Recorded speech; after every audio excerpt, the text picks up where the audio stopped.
Good evening and welcome to AIC Off-Road. There's an update video on my '89 Cherokee.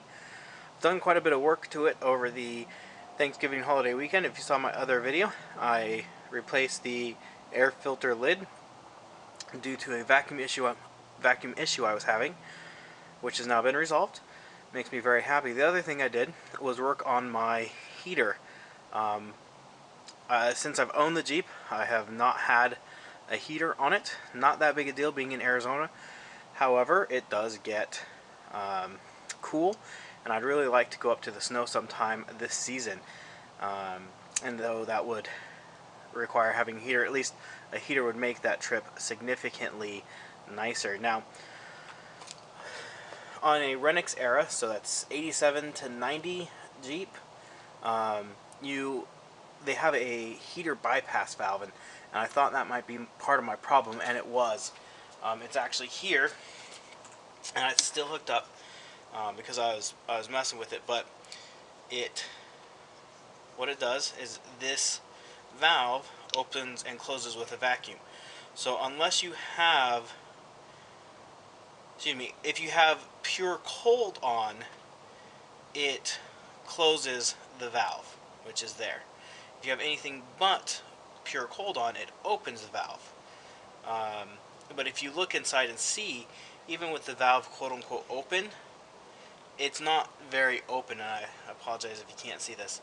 But I've had some head gasket leaking problems, and I think the person before me did as well, because this was completely full of just crud and mud and shiny silvery stuff that I'm pretty sure is like a head gasket or radiator sealant. And so what I actually did is I went to take this off, and this actually had a plastic end on it that the heater hose connected to. If you can see, I just barely touched it and it just snapped off. I didn't even, I went to undo the clip, and when I went and I touched the screwdriver to it to unscrew it, it just snapped. And so I ended up just cutting it out. And if you look at this side, you can actually see on the inside of here, it's still full of that sludge. It's dried out so it doesn't feel the whole thing as bad, but it was completely full. And as soon as I started cutting into it, it looked like I was cutting into like a sewage line that was backed up. It was bad, and it smelled bad. And then I flushed out my radiator, and I just took a hose and went from one end to the other, and it worked great. This hose here on the top is wider at the firewall than it is here, so you have to make sure you get the hose that's wider there. This is 1/2 inch. This is, don't remember, just barely bigger. If you remove this, you'll need to cap off this vacuum line, or you'll have a vacuum leak. That's why I haven't removed it yet. I haven't driven anywhere, so I haven't needed to, but I'm going to cut it and cap it off closer to the firewall. So it's just sitting here waiting for me to do that. Now I have some heat. I wasn't able to completely clear out my heater core, but one of the things that happened when I was working on it is having my arms in here, I put some pressure on this and actually caused a leak here at the bottle. So I've had to replace the bottle. This piece of hose here is simply because this rubber strap is too loose to hold the bottle on. So if I don't have this here, it kind of has, extra, to make it bigger, it just falls off, and then the bottle falls, and I don't want that happening.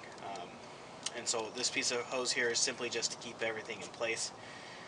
But this hose here was completely full of gunk too, and it was full of gunk in here as well. So what I think I'm going to actually have to do is clean out the whole system again. Probably run water through the heater core again, but then run a hose and try to clear out all of these lines another time, because it's plugged. I also have an air bubble in there, which if you have a Renix era Jeep, again an 87 to a 90 Jeep, getting air out of the system is a pain. And I have a 1-inch transfer case drop, which makes it even harder because it causes the engine to be more slanted to the back. And technically, of the cooling system, for whatever reason, this is not the high point. The high point is the back of the engine, which causes issues trying to get the air out of the system. So anyways, that's just a quick update of what I did. It took me a solid afternoon and a half to get this all done up, and part of that was I was doing it on Thanksgiving, and I needed a new piece of hose because I cut this here out, and I had to get a new piece of hose, and AutoZone had closed before I could get over there, so I had to wait till the next day to get that new piece of hose. But I know in my previous videos I mentioned that I was thinking of painting my Jeep and I was getting ready to paint it, but I think at this point what I'm actually going to do is replace my engine. My compression on it is pretty low. I did a compression test. If I remember correctly, I think I have 195, 115, 125, like 110 again. And I put a little oil in there, and it significantly raised my compression. I don't remember those numbers exactly off the top of my head. I didn't write them down. So I'm pretty sure my rings are worn on the pistons. Again, the previous owner and myself, I think, well, I know I did. I think the previous owner did as well. Put some head gasket stuff in there. I think I'm still having some residual head gasket issues. And so a local shop, I mentioned in my last video, they have a Renix engine that they've done a compression test on, and they won't charge me much money relatively to go ahead and install that. So I think the money I've saved up to paint my Jeep is going to go into a replacement engine that's good, because this Jeep has never been reliable, and I've never been very trustworthy of it. It hasn't broken down on me in the last while, other than the misfire, but it didn't break down. I did a whole trip with it, having that random misfire. This is mostly just annoying, and at low speeds it wasn't a big deal. It's just when I try to get on the freeway. So I think at this point what I'm going to do is I'm going to have them replace the engine, and at the same time replace the gasket and filter for the transmission, because that's been seeping oil. Just, you know, it's just low. It's not a lot, but it makes a mess of my parking space, and gets all over the bottom of the engine. Actually, not the engine, the undercarriage. And so anytime you do anything under there, everything's greasy and covered in grime. And my brakes, despite having replaced, you probably can't see this, but I've replaced the brake master cylinder and the brake booster. I've bled the lines. I have all new brakes on all four corners, and my brakes still feel mushy. So I'm going to have them take a look at my brakes as well, see if there's something else that can't be done to get those to feel a little bit more confident when you go to hit the brakes. But other than that, things are going pretty good.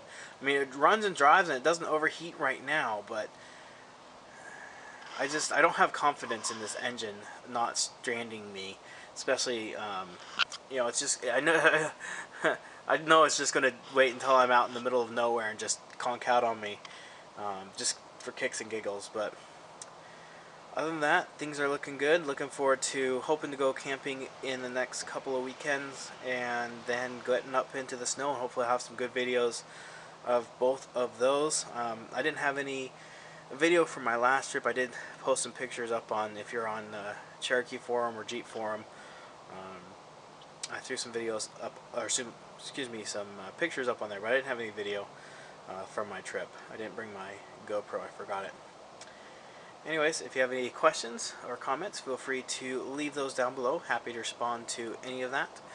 And thank you for watching. Don't forget, in the description I do have a link to my support page, which has a link to my Amazon support or affiliate page. If you shop for anything on Amazon and you use my affiliate link before you do so, a small percentage of that does come back and helps me with these kind of videos. I'm recording this with a new, very inexpensive camera and new, very inexpensive tripod, but I'm hoping that with some new equipment I can bring you higher quality videos and be able to show you, because right now I'm able to have both my hands, whereas before I always had my cell phone that I had to hold on to while recording videos. So if you have any comments about this video or any previous videos, more than happy to answer those in a message, and I hope you have a great day.